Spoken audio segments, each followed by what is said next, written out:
本節目內主持人及嘉賓的言論純屬個人意見，並不代表本台立場。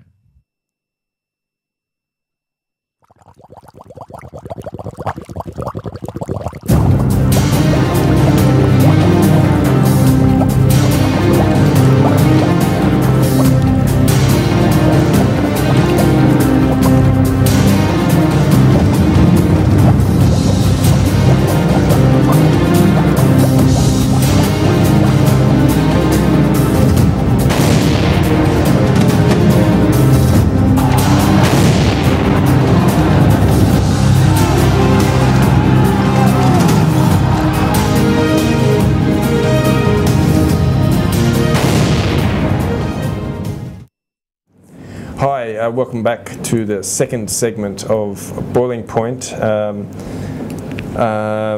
In the first segment, we just discussed the abduction of the Democratic Party member Howard Lamb. And in this second segment, I want to have a look at something else. And the thing I want to have a look at, or have a discussion with Julian about, is a cartoon that was in Apple Daily. Operator, can you please show B1 pic?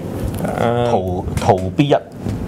Yeah, so this cartoon is. I think it's drawn by Junzi, right? Junzi, yeah. It's a political cartoonist. Yeah. And the cartoon is about the high-speed rail XRL that and the co-location or the agreement or what do you call that? The joint immigration checkpoint. Yep.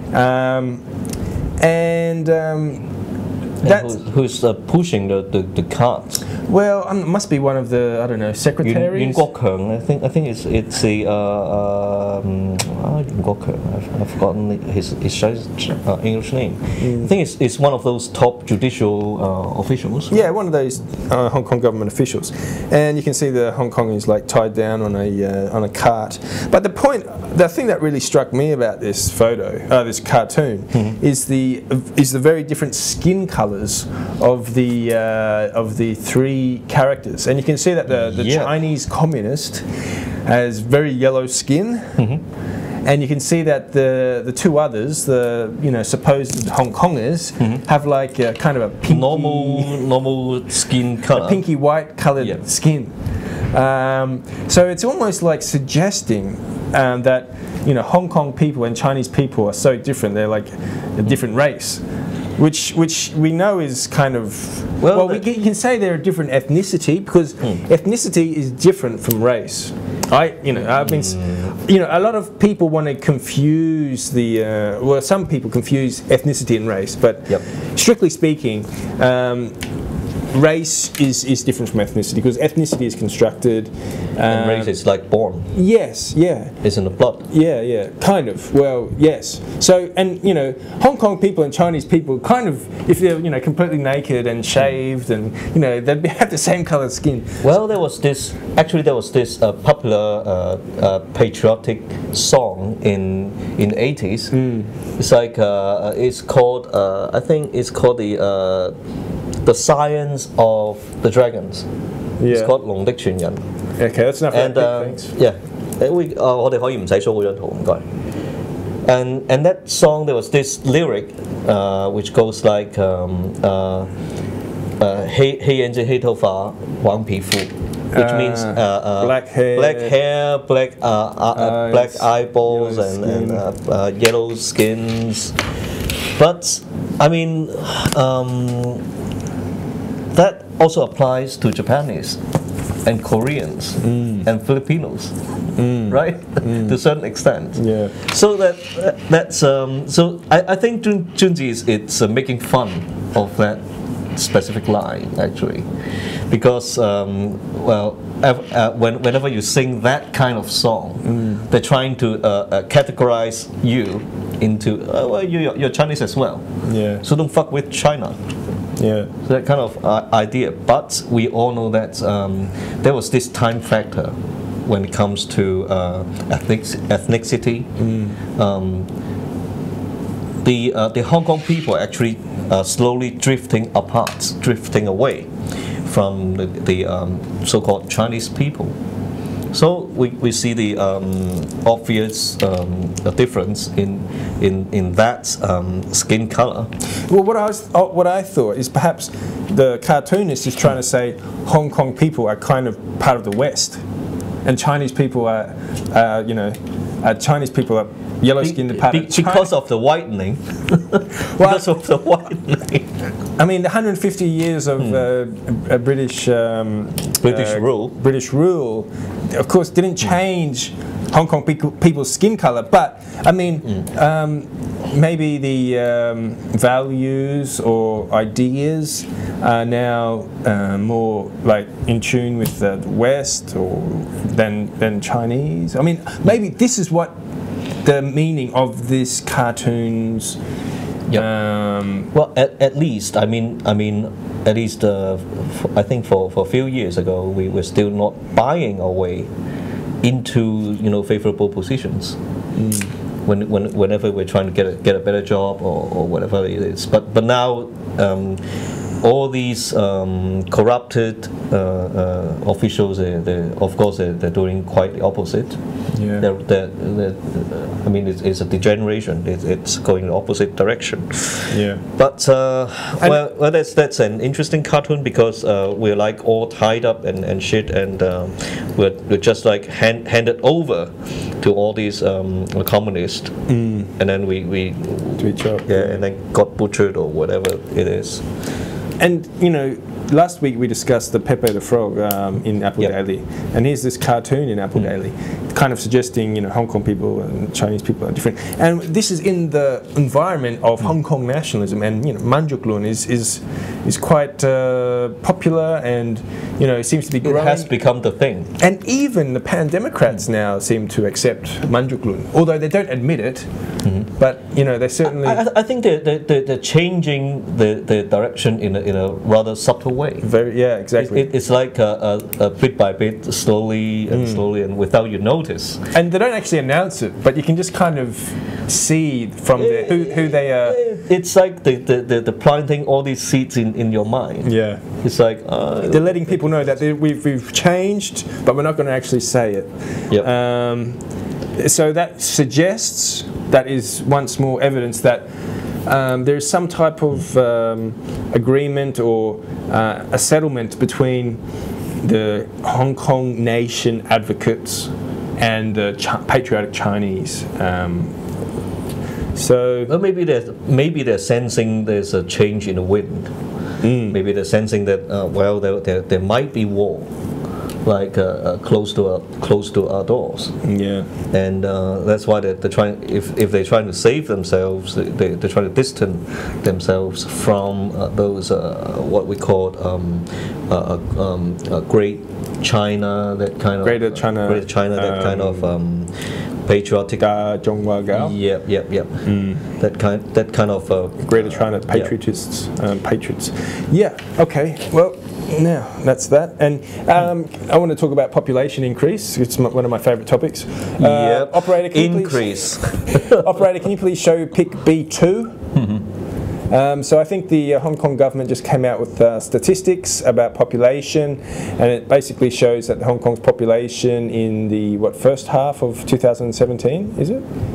Or was 7.3 million. So there is a significant difference between the imported people. Yes.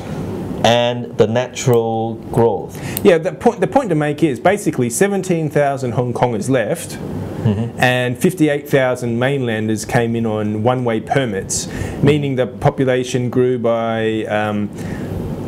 in terms of migration, by about 39,000. So, but this is what's interesting. Hong Kongers are leaving, and the mainlanders are coming in, replacing them, and more than just replacing them.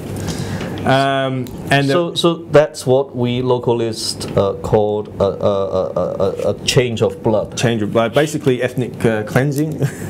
Systematic, a subtle, systematic ethnic cleansing. Yeah, they're trying to manipulate the environment, the living conditions of Hong Kong. Yeah, to an extent which it's actually repelling Yes. The original natives, the natives, the Hong Kong people. Yeah. Lots of friends of mine are talking about migrating. Yes, and I know some people who are migrating to other countries, like even they're considering even Japan. Yeah, well, I know some people that moved to Taiwan, and some people going to Malaysia. Yep. Well, Barry Ma has been promoting that. Yes, he has. Yeah. He's actually went to Malaysia and looked at all these totally inexpensive but luxurious-looking houses. Yeah, huge mansion. Yeah, compared to Hong Kong. Yeah. And by the way, the 59,600 figure is the number of people born in Hong Kong, and the 45,300 is the number of deaths. Yeah. Okay, so lots of dead people. Yeah, that's enough of that pick. Thanks, operator. So obviously, population growth in Hong Kong is making Hong Kong a less pleasant, comfortable place to live, and I think people like Chan Ho-tin and of the Hong Kong National Party has pointed out quite often that Hong Kong people are losing their space, their kind of living space. That the places. I think even before Yau Wai-ching, Miss Yau Wai-ching talked about the lack of private space. Yeah, for young people. I think years ago. I mean years ago. I mean maybe in 2010.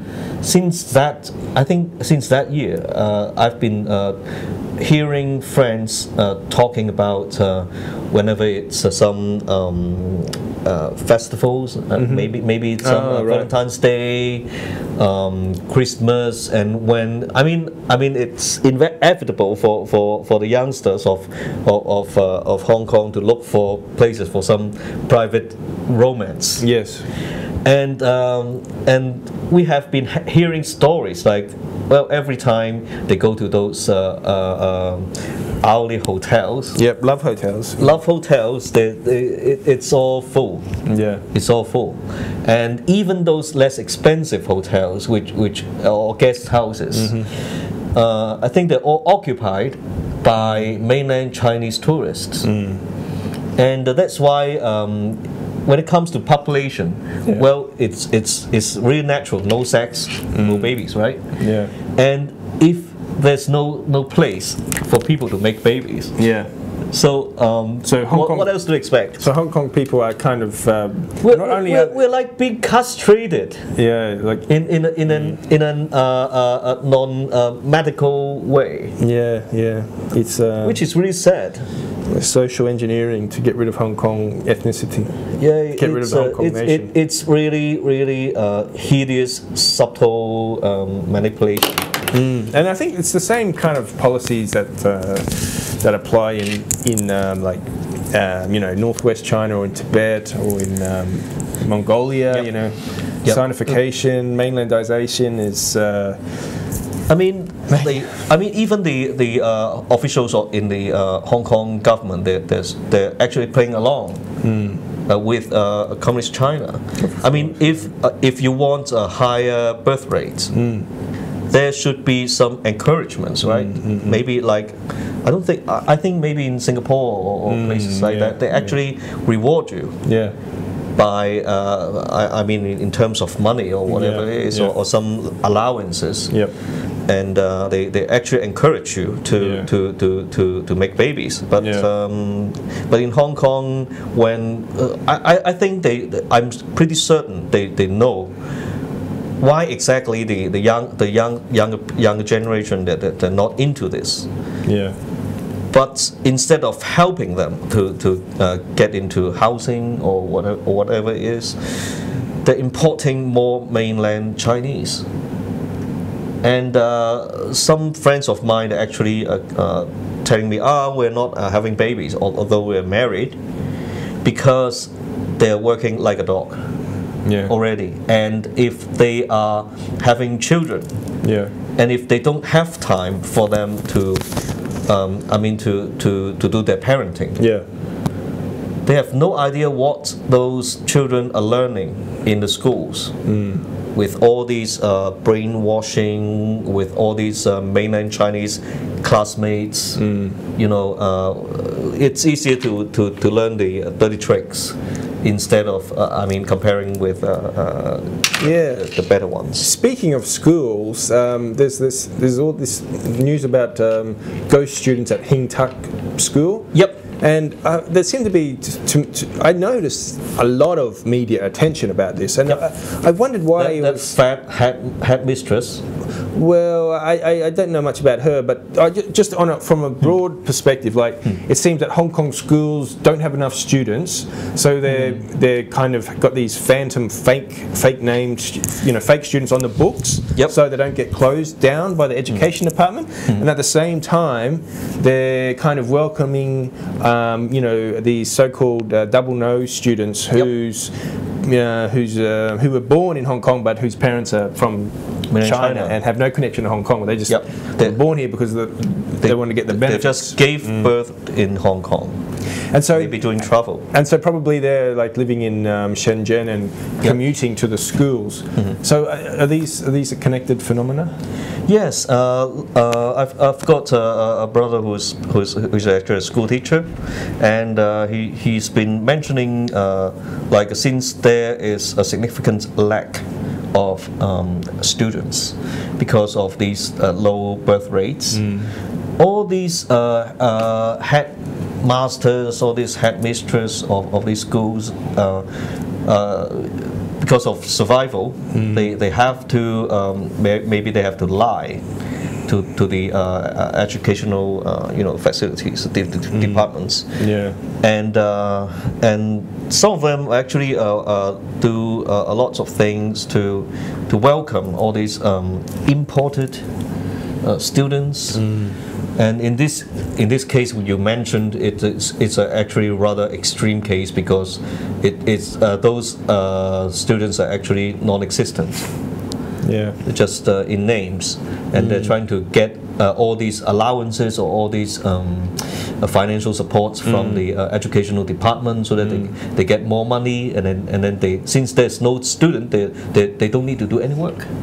And those money are actually coming from our fucking pockets. Taxpayers' money, That's tax paying. That's from taxpayers.